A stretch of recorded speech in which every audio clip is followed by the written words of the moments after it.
So Khensani, thank you so much for making time to share your insights into the future of leadership. Thank you for having me, Dr. Nick. It's great to have you on the show, Khensani. And before we walk into the future, can you tell us a little bit about your background? Where did you grow up? So interestingly, I grew up in Eswatini. Mostly, I didn't grow up in South Africa. My dad was from Orlando, and Yeah. he was part of the Umkhonto weSizwe, so the armed forces for the ANC. And the first country when he left South Africa was Eswatini, where he met my mom. My mom is half Portuguese, so I'm a mixture of a lot of things. And then Right. because of what my dad did, I also lived in Mozambique. I lived in Zambia and in Ghana. So I always call myself a child of Africa. Right. And tell us, Khensani, what was your dream career when you grew up? So the first one was to be an astronaut, and I have zero idea why, to be honest. But what I do know is my mom's a teacher, and I read a lot of books. And the idea for me of people being able to just like go to these spaces outside of the universe and experience something quite beyond as a kid was very fascinating. And when I told my parents I wanted to be an astronaut, now you can imagine this young black girl in Eswatini, and they're like, how are we going to get her to NASA? But they never actually, they didn't, they were like, you can be an astronaut if you want. And then later on in life, probably the more real dream that I wanted to be was to be a lawyer. And it was really influenced by my love of reading, my love of language. But it was also influenced really by LA law. Like I could see myself in court saying, "Objection, Your Honor." Like that was basically my idea of what being a lawyer is. And yeah, my dad didn't feel like, unless I did corporate law, my dad didn't feel like I would earn a lot of money being a lawyer. So he got a couple of his lawyer friends to have meetings with me to discourage me from becoming a criminal lawyer. So unfortunately, but I'm also happy that it didn't happen, by the way. And I tell did us, marry a lawyer. I did marry a lawyer, by the way. My husband's an good. advocate. Okay, excellent. And tell us who inspired you in your early days? Yeah, I would say my grandmother, first of all. So as I said, my mom's half Portuguese, and between when my grandfather met my grandmother, she was a cleaner in the hotel that whenever he used to come to, so he lived in Portugal and Mozambique, but he would come to Swaziland for work. And the hotel that he would come into, my grandmother was actually the cleaner there, and they somehow got into a relationship, and then they got married, and they had 7 kids. So he took her out of that and bought her, one of those stalls in markets where you sell tourist goods and stuff. So Right. he bought her that sort of stall. And during school holidays, I used to love going to actually sell with my grandmother at the stall. And because I could speak English, and I could speak French as well, because my second language I was studying at school was French. The tourists were always drawn to my grandmother's store. So I was like my grandmother's brand ambassador, basically from a very young age, without knowing that that's what I was doing. And I would like be bonjour, comment tout s'appelle, and bring them to my grandmother's store. And yeah, so she inspired me because she came from being like, I guess, a cleaner to being an entrepreneur in a sense, right? And having her own business. So definitely my grandmother. I also think Oprah Winfrey, she was the one Black female role model that was not, I mean, of course she was a celebrity, but I think the conversations she was putting on the table in many instances were not frivolous conversations, were quite difficult conversations. And she had just such a massive voice and a massive following. And to see a Black woman being so successful and so proudly successful really inspired me. Yeah, so definitely those two. Now, Khensani, today you're one of the most prominent marketing leaders in the country and across the continent. I believe you Mm. started your career at Unilever. You went on to breweries, Vodacom, and you're now the marketing director, group marketing director at Nedbank. Looking back over your career, would you say there was a turning point or maybe a number of turning points? Probably, I mean, a number of turning points, but I'll talk about, I guess, the three that I think are fundamental to where I am right now. I think the first one was certainly when Unilever, because I was at Unilever for 3 years, and then I left and went to Diageo. And when Unilever called me to say, come back to Unilever to run the tea category at a very young age of 25, I became a category director. That was someone really, yeah, putting their faith in me, because I really wasn't ready to be a director at that age. Having to lead, and in companies like Unilever, when you're the director of a category, you're running the P&L, you're running R&D, all of that stuff. And it was, yeah, I mean, a guy called Kees Kruithof, who was the MD of Unilever South Africa, who completely believed in me. But I think in believing in me, set me up for success, got me a coach, made sure that the team that was built around me, who were actually reporting to me, understood that although they had more experience and all of that, for them to be successful, I had to be successful. So that was a really turning point for me, because at a very young age, got a really big job that taught me leadership, at that age. I think the second turning point was leaving Unilever, interestingly, in 2010. At that time, I was category director for skin for Africa, Middle East, and Turkey. And after I'd been working for like 10 years and then had an incredible career, and suddenly hit a roadblock where, from a leadership perspective, my boss at that time, or my manager, and I could do no right. It didn't matter what I did. And I'd never experienced that, because I was always amazing. So it was interesting for me to like be in an experience where nothing was good enough. And I remember talking to my 19-year-old brother, like, not to get morbid, but like, this really is a fundamental piece of why I am who I am right now. And my brother was 19 at that time in 2010. And I said to him, I really hate my job. And he said, quit. And I said, oh, life doesn't work like that. You don't just quit jobs and just walk away. And unfortunately, a month later, he passed on.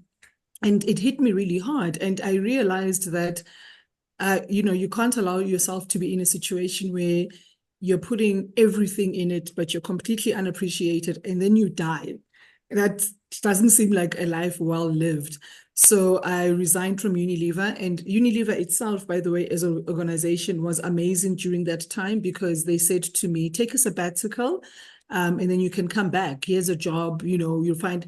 And I said to them, nah, actually, I don't even know if I like marketing anymore, to be honest. So I just need to take a break and figure myself out. And I had a really great 6 months, just figuring out if I still loved marketing, figuring out if I did love marketing, how I wanted it to show up for me, what type of organizations I would want to work for. That was a massive turning point for me, because in everything that I've gone through after that, I can even feel it if I'm in an organization that doesn't work for me, and I leave. I go, it's like, it's not for me, and I don't blame the organization. It's just not going to work for me. So that was like really fundamental. And then finally, I think getting the job at Nedbank, I'm not sure like what you know, but when I was hired at Nedbank, I was hired for the executive head of marketing role that reports to my current role. And I was meant to start in September 2017. And then in July 2017, the guy who I was going to be reporting to tells me that they're leaving Nedbank and they're going to another bank. And, and I'm like, so who's going to be my boss? And they're like, no, we don't know. So then I said to my mom, well, I'm going to throw my hat in the ring for the job. And my mom was like, you haven't even started at Nedbank and you want a promotion. And I said to her, I've really got nothing to lose. And do you know what happened? I got the job. So, I think for me, like just being brave and courageous enough to take that chance and saying, what's the worst that can happen? They say no, I'm still going to Nedbank for a job I really wanted to go for, but actually I could get an even better job. Oh, there's so many lessons for future leaders, Khensani. I hope you're going to write a book one day about your journey. And I get asked that a lot, by the way. I can imagine. And I believe you're also a juror at the Luries. In fact, you just came back from the Luries. Can you tell us what do the Luries mean to you? Yeah, one of the fundamental things that I believe is that creativity can actually drive business growth. If you look at a lot of the like communication and advertising that's out there, it's really wallpaper. So as marketers, we hand on heart need to understand that we're actually wasting our organization's money because what we're creating is wallpaper. For me, what the Luris means is it actually makes us ensure that we step change the creativity that we put out there to ensure that we are making our brands and our businesses stand out. And the Luris are an opportunity to then be able to compare yourself, your organization, with other organizations across Africa and Middle East to see, are you delivering the best that is out there? Whether I've judged Luris, I think 3 times now. Last year, I was jury president for one of the categories. Nick, I always walk away with so much lessons from other markets, from other brands. And I always have a session with my team to say, this is what like other brands are doing. Why can't we do it? How can we challenge ourselves and stuff? So when people saying the awards are great. No one can deny winning is like a great thing. The awards are great. But I think what people should never lose out of things like Luris or Can or things like that is that it helps you understand where what the best looks like, helps you understand how you can get to the best, but also helps you make sure that you're not creating wallpaper, because actually that is a cardinal sin as a marketer, because what you're doing is you're wasting your organization's money. You'd rather not spend any money than actually create wallpaper. All right. Now, Khensani, can you tell us what is driving you? What is motivating you? And what is energizing you every day? Oh, I've been in my job now for 7 months 7 years. And, people talk about the 7-year itch, right? And I don't have it. And it's for a number of reasons. The first reason is every year at Nedbank, I have come in and put something in my sort of, what do you call it, my theme for the year with my marketing organization and the agencies that we work with. So this year's theme, for example, is divine discontent, which means even though we've done really well, we must never be content. And the divine bit is, it's not that we're discontent. We've done well, so let's acknowledge that. But we mustn't settle. We must want more. And so for me, the theme this year is divine discontent. This means more. So that will always drive me, because I think to myself, that's my theme for the year, and I give it out to the team. The second thing I think for me is, as like the bank that we are, we're one of the big 4 banks, but we are number 4. And I love winning. And so one of the things that I wake up thinking about is, in all the segments that we operate in, the categories that we operate in, how do we grow our market share? How do we make sure that we are distinctive and the products we are selling make a change for our consumers and clients, so that we don't stay number 4 bank? We really do want to grow up the ranks and stuff, and that really drives me. The third thing that drives me, and I'm very open about it, is I want to build the best marketing team on the continent. And if I look at our success at the Luris last year, we were basically number 2 for Africa, Middle East, but for Africa, we were number 1. And like, it's not just me, it's a group of marketing individuals who come to the party and we work together, and obviously our agencies. And the thing I always say about putting a vision that says you want to build the best marketing team means the people in the marketing organization are also going to be at their best, because they also will believe in that vision if they do, and will drive for it. And then the last bit that drives me is just my purpose. I just told you a little bit about my grandmother starting off, as a cleaner.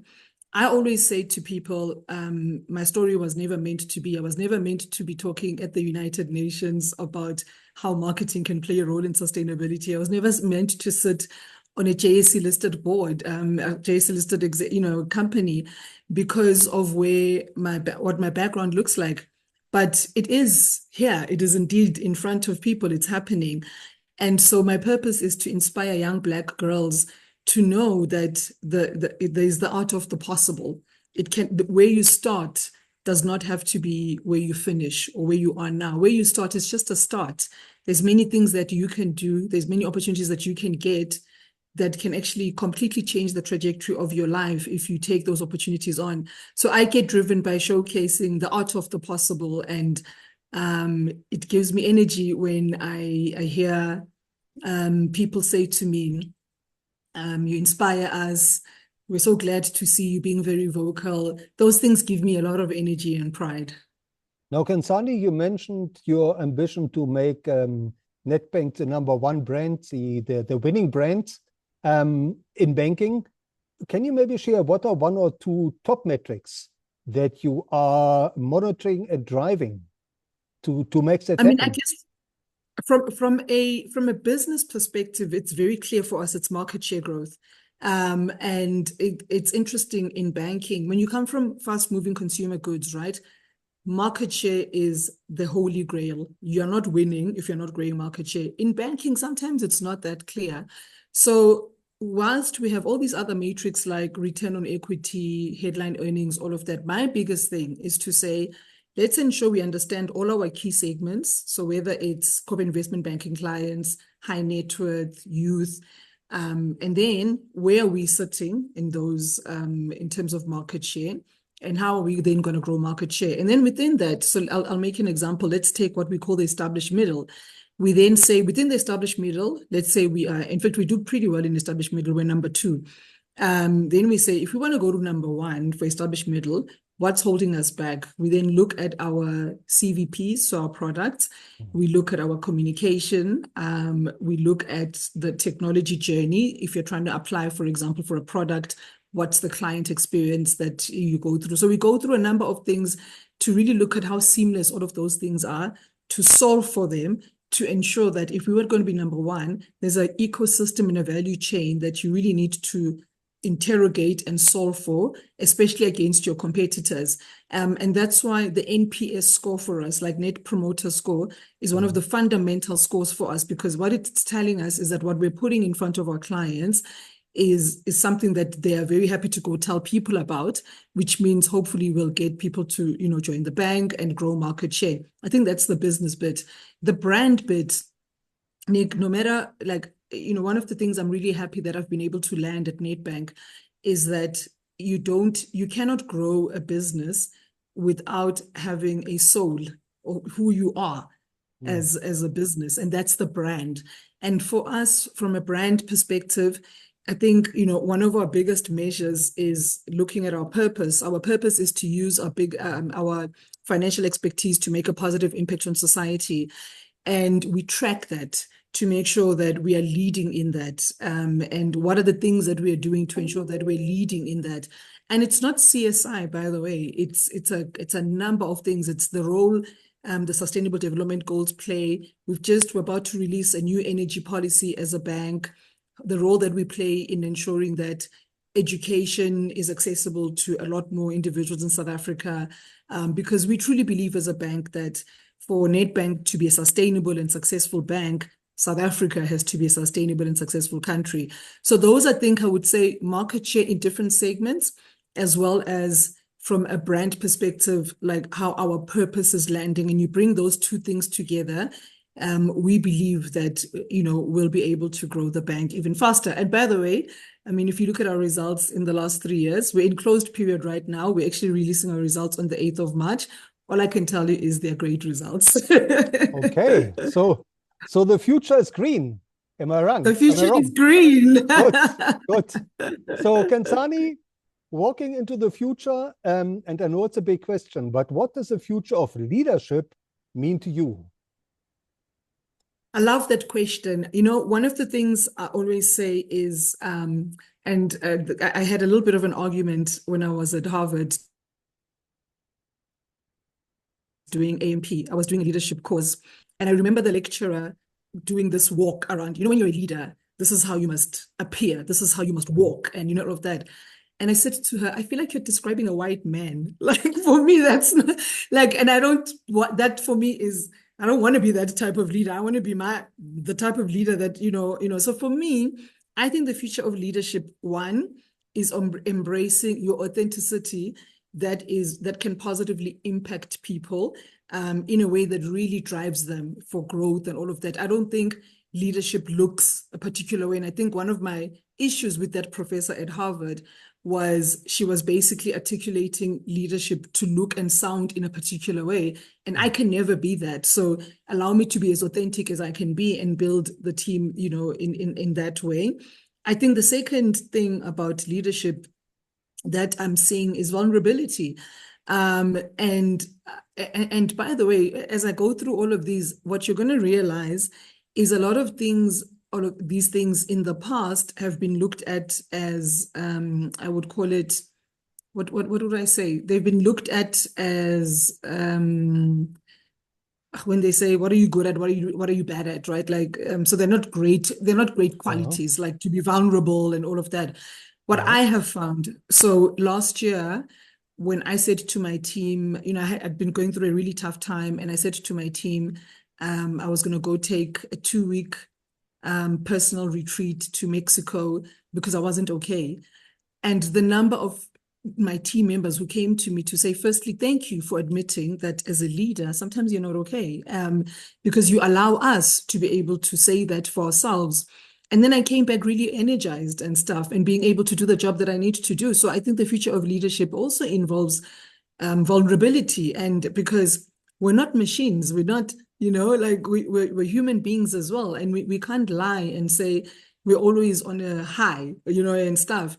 I also think the future of leadership is about like being able to contextualize things, and in contextualizing things, being able to make the right choices. And I'll give an example that's just happened pretty recently. The context of our country comes from obviously a background where a number of people were disadvantaged.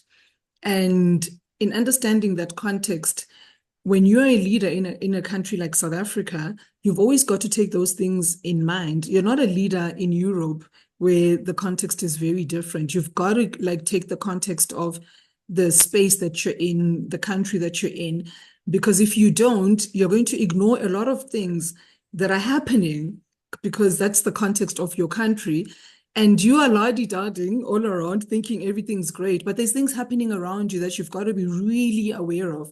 And I think, they used to talk about emotional quotient, intellectual quotient. I think contextual quotient is such an important thing because it then allows you to be able to use your intellect and your emotion to be able to lead people and stuff. So I think that contextual leadership is really important.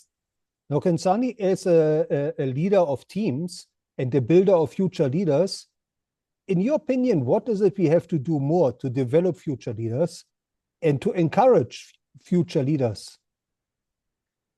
Firstly, I think the first thing is just to do it. What concerns me at times, I think, with us as leaders is once we get to a particular level or any of that, we almost feel like, people can do it for themselves. No, but you didn't do it for yourself. Like someone did it for you. So you've actually got a fundamental role to play in ensuring that you're building capability, you're building capacity, you're building leadership, quality and all of that. You've got to allow yourself to be accessible in a way, by the way, because personally, one of the reasons I got burnt out last year and had to go on my personal retreat is I think I gave too much of myself. So you've got to be able to be accessible enough for people to be able to have conversations with you, but in a way that doesn't burn you out. You must also be able to manage yourself and ensure that you can show up for people. You've got to be able to have really difficult conversations with people.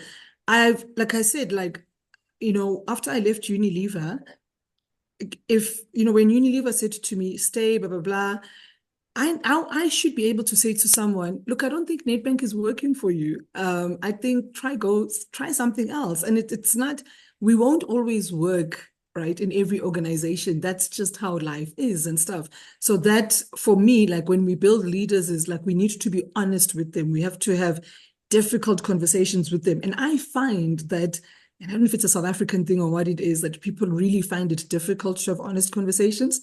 I have a massive muscle for that. I'm really good with like difficult conversations and stuff, but it's the only way that people can grow and then give people opportunities. I did a new operating model last year in marketing for Nedbank. It's been 18 months. I have about 220 people in my team. Of those 220 people, Nick, 50 something of them got promotions. Now, Hmm. not all 50 something of them were ready for the promotions, but my role is to ensure that I am, first of all, I know all of them. It's not always easy if you've got a very big team, but know like as many as you can. And when you see these roles, before you go and look for people externally or any of that, look at your own people and say, you might not be 100% ready, but I do believe that you, and I've never been ready for any job I've had, by the way. Like I've literally had to be 70, 80% ready. So you look for those people, you promote them, you support them, and ensure that they're successful. So, when I talk at Group Exco and I say, we promoted about 50 something people, I'm incredibly proud of that because as a leader, I'm actually putting my cards on the table with my team and I'm saying, I trust my team. I trust that they will deliver. And it's 18 months in, and I was right. So I'm very happy with that. And it sounds to me, Khensani, like you should be moderating a TV show with your ability to tackle real issues, right? Absolutely. And that's for me, we're doing remuneration at the moment. You can imagine remuneration in a bank and it's like all Mm. the bonuses and all of that and stuff. It's a very difficult conversation. And it's even more difficult when you are not running a business. You are what they call an enabling function. So IT, marketing, HR, because you've got to show value for why your team should be remunerated like that. And if you don't fight for what is right, then why are you sitting at that table? And there's many cuts on that, Nick, around what is right. Like the one obvious cut is race, the one is gender. The one is also the fact that it's a bank. So maybe they think marketing is not important. But then you go back and you show them the return on marketing investment from the work we've done. And you say, actually, you would never have received this growth in this area if it wasn't for marketing and stuff. So for me, I love difficult conversations. Like I think the more we have of those, the better we become as a leadership team, as a team itself, and as like South Africa. Those are the conversations we should be having. Thank you. Now, as you indicated, these are challenging times as the world is stumbling from one crisis into the next. And obviously, we are currently facing a global crisis between the US and South Africa. What is your advice for future leaders on how to tackle challenges in their career and how to go about overcoming these big challenges? I think, firstly, never be afraid to express what the challenge is. And I say this having just had to go through this week. It is very easy to toe the line, and I don't think towing the line helps anyone. So for me, the first thing I would say is like express the challenge and then be open if you like around if you can solve it or not. What help you need to be able to solve that, that challenge. And be open about how you feel about it. Like when we went into COVID, I had to stand up in front of my team and having zero idea what the world was going to look like and say to them, you guys are going to be working from home. We're going to set you up with this, that, and that, and that. But I can't give you any answers though. I'm in the same boat as you. What I can promise you is that if you need me in terms of emotionally, financially, if the bank needs to help, whatever it is, what I can promise you is that I'll be there for that. But I can tell you that I don't know what it's going to look like, but we're in it together. And I'm not going to stand here and pretend. I don't know COVID. I'm not a doctor. Like I'm not going to stand here and pretend that I know what things are going to look like. So we're going to figure this out together.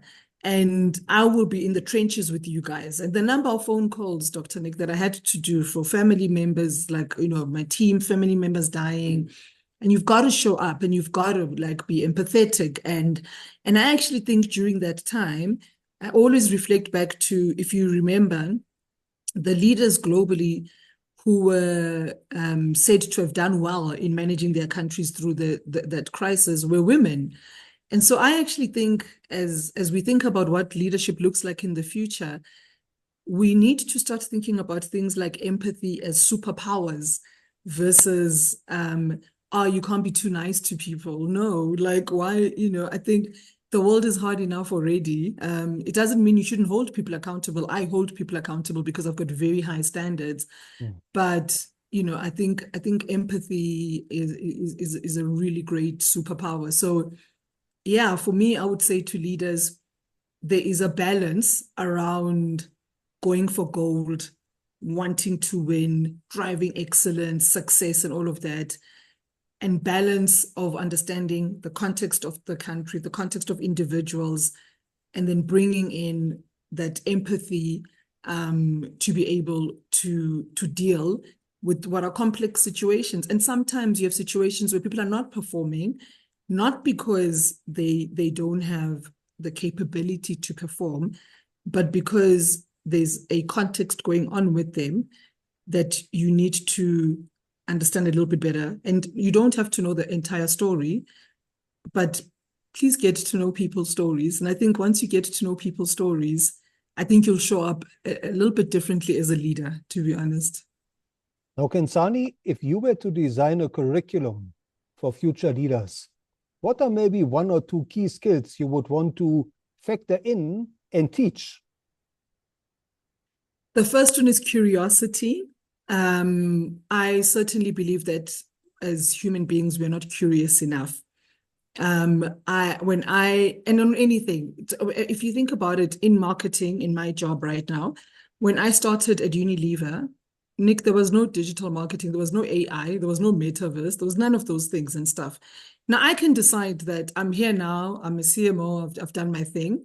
I don't have to know these things. No, I do actually. How can I lead a team to deliver on strong digital marketing capability, on how we use AI to ensure that we're targeting properly, if I'm not curious enough to learn? So I would say curiosity is undervalued. And by the way, curiosity not just in learning, but curiosity in also like understanding people.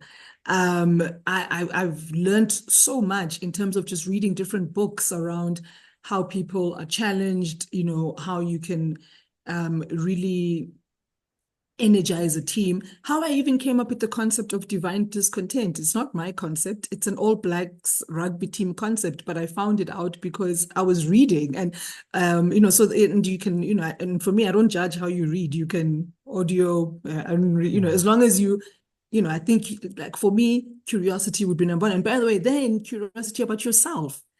I think as leaders, there's some times, like in a lot of instances where I look at us and we're not self-aware. And now the more we grow in our careers, it's so much more difficult to change. And I think the curiosity about ourselves and who we are to ensure that we are better human beings, to make sure that, and when we're better human beings, we're better leaders. I would certainly put curiosity as like number one, because I think it will help you in your job, with your team, and with yourself as well. I think the second thing is not to be afraid to put, like, people judge. I was looking at this Nike, the new Nike campaign that says, they say you won't win, so win, or something like that, right? Like, but the idea of it is, people don't think you're going to win, right? Like, so go win. And I love that. I love that idea of it. And when we put things like, I want to build the best marketing team in the continent, people are so afraid to put big dreams like that. What does the world, if Neil Armstrong and the guys said, never put the idea that we want to walk on the moon, that wouldn't have happened. Where are those big dreams, Nick? Where are those big visions which galvanize and make people want to follow and come with you and drive with you and stuff? So for me, it's that bravery to be able to say, I'm going to go for the stars and the moon. And you know what?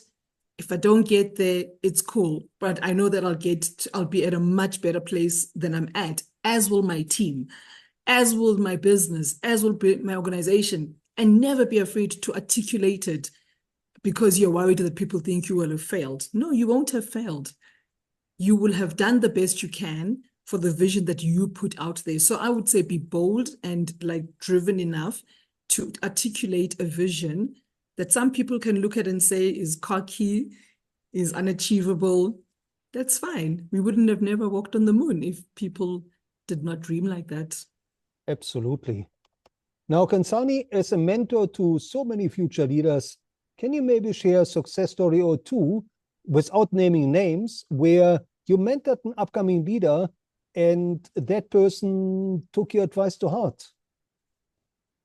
Oh, yeah. I mean, I would say one of them that I'm really proud of is, and I think of mentorship not just formally, I think there's informal mentorship as well. And I myself, by the way, I'll find myself in a like really difficult situation. I'll have a conversation with someone and then I'll walk away and I'm like, oh my God, thank you for that mentorship. But it wasn't like we didn't set up a meeting, but I walk away thinking that was a mentorship session.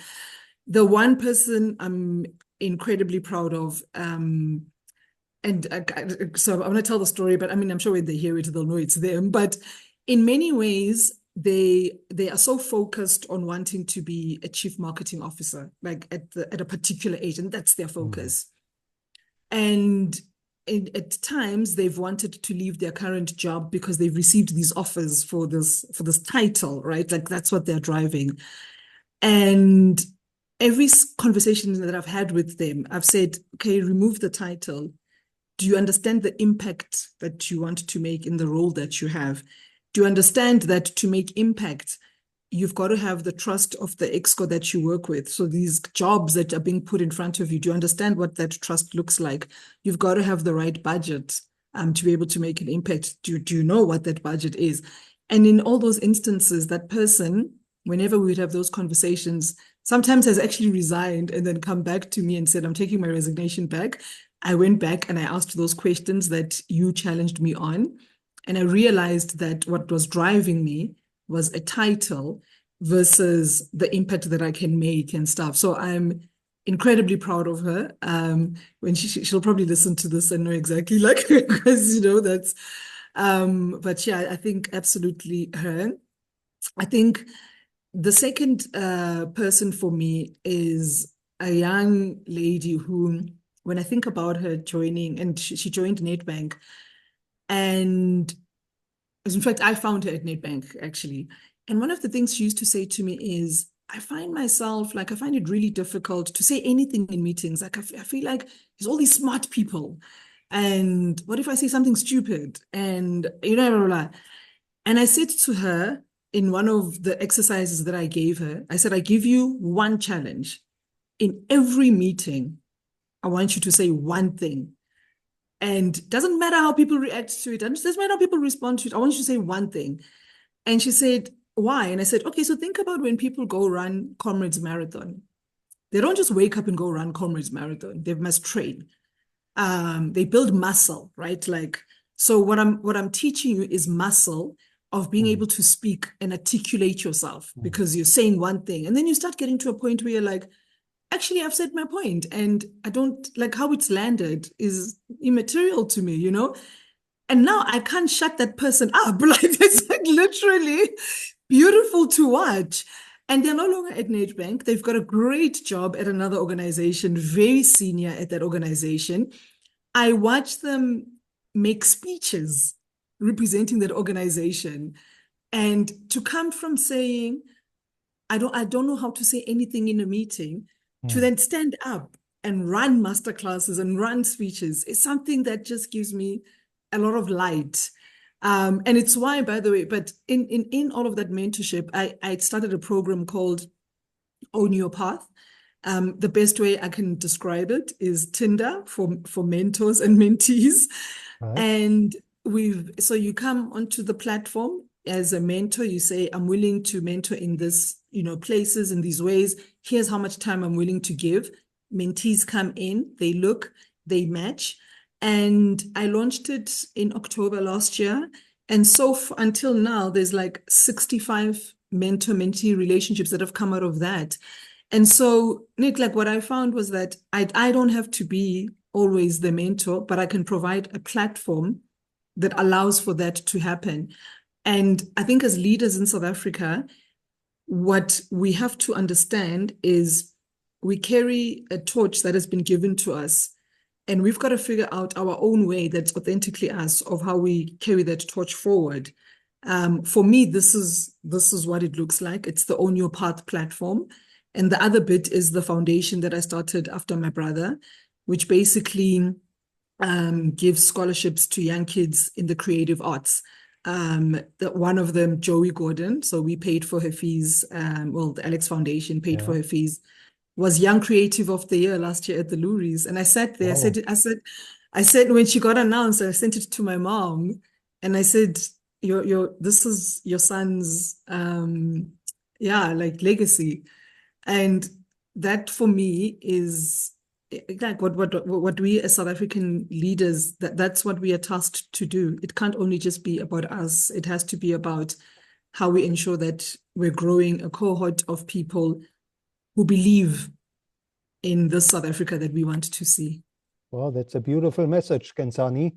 Now, looking back over your career, are there any role models of leadership or exemplars of leadership that you have encountered and maybe worked with, who you feel future leaders should learn from? I mean, I'll always start with Letepu Machaba. She was my first boss at Unilever. And what was interesting with Letepu, I was a young 21-year-old. This was my first job. I didn't know what corporate looked like. And Letepu said to me, I thought I was getting an assistant brand manager, and instead I got a daughter. And that it's then how she then treated me, allowed my mistakes, like brought me, so I understand that the context of this young 21-year-old child from university doesn't know what corporate looks like. She's going to make, and so for me, it's like when I say understand people's context and all of that, and then work with that and stuff, Letepu was a massive unlock for me in terms of just making sure that I landed well in corporate. I think Kees Kruithof is one of, when I say emulate, when you believe in someone, even if they're not 100% ready for a job, give them the job. There is no one who would have made me category director at the age of 25, and he did. So for me, emulate, putting people, why must we, no one's ever going to be 100% ready. Then you're ready for another job. So you could be 70, 80% ready and stuff. But make sure that you put a support plan around them to make sure that those people are successful. I think those two have really made a massive impact in my life. I would also say Mike Brown at Nedbank, and is very similar probably to Kees, but maybe a little bit different. Also take a chance on people who are very different to the grain of the organization. I'm not what you would call a typical banking executive. You and I have just chatted for some time. It's very fortunate that I haven't sworn at all, but I just generally swear at the bank.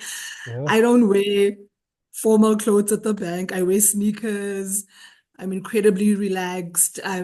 Yet I sit on the exco of a bank, and take a chance on people who don't look like you, who don't sound like you, who don't act like you, because those diverse voices are what's going to actually bring more and add more into your organization. And the day Mike Brown called me to tell me that I was getting promoted onto Exco, you will love this. I was wearing a Liverpool top and shorts at the office, and his PA calls me and says, Mike wants to see you. And I go into the office and he says, look, you've been at Nedbank for 3 months. We've been very impressed with you. But I could see when I walked in that he was like, are we really making the right decision? Because I wasn't dressed as a banker. I don't talk like a banker. But I understand banking really well. And ultimately that's know your job. But what Mike showed was that when they talk about diverse voices, it's easy to think about race and gender, but diverse voices are also against the grain of what the organization generally looks like and sounds like. And he took that chance on me. So those three would definitely, yeah, played a big role for me. Okay, so Khensani, tell us, where can our listeners follow you and how should they connect with you? Yeah, so I am quite big on LinkedIn. So it's Khensani Nobanda on LinkedIn. On LinkedIn, what you find is I talk a lot about the stuff that we do as a brand, but I also talk a lot about the stuff that I do personally in terms of my Own Your Path, mentorship platform, Alex Foundation, and all of that. So that's my more sort of serious, space. But they can also follow me on Instagram. I've got a very fun Instagram account. You'll see a lot about football. I'm a massive Liverpool, Kaizer Chiefs, and Barcelona Okay, fan and stuff. But I good. generally love sports. So you'll see a lot of that. Yeah, I love life. So you'll see a lot of like wine yeah. and all of that. But yeah, it's at Khensani Nobanda on Instagram and on LinkedIn. Those are my two platforms that I'm the most sort of busy on. Thank you. And last but not least, Kenzie, what is your message to the millions of learners out there who have just finished school, who are looking to start a career? What are maybe one or two success principles that they should keep in mind? The first one is I'm going to go back to the book that you said, like, if is curiosity. Please never stop being curious. It will stand you in such good stead. You will be able to have you can walk into an organization and have a conversation with a senior leader on a topic simply because you decided to read up on that. And all of a sudden you're connecting with someone over something. So curiosity for me, I think, is a big thing. And then I think the second thing is, and it feels like a cliche, and that's because that's me, is just like being really passionate about what you do. My team told me I was in a bit of a bad mood on Monday, and then we started looking at some campaigns we're doing, and I got feedback. My team gives me feedback because I always like that and stuff. They said we could see your energy change once you started talking about the campaigns that you guys were going to be doing, how they're going to land in market. Your energy just went like this. And that's because I'm really passionate about what I do. So it doesn't matter what's happening around me, because I love what I do and I'm passionate about it. It brings me up, it lifts me, and stuff. So the passionate cliche is not a cliche in my life, at least. I've people have seen it manifest like right in front of them, where they can go, oh, she loves what she does, like she's very passionate and stuff. So those are the two things I would say. Well, Kenzie, thank you so much for sharing your leadership journey and your insights and, Now, thank you for having me. and inspiring us and really leading us to a better future. Thank you. Thank you, Doc.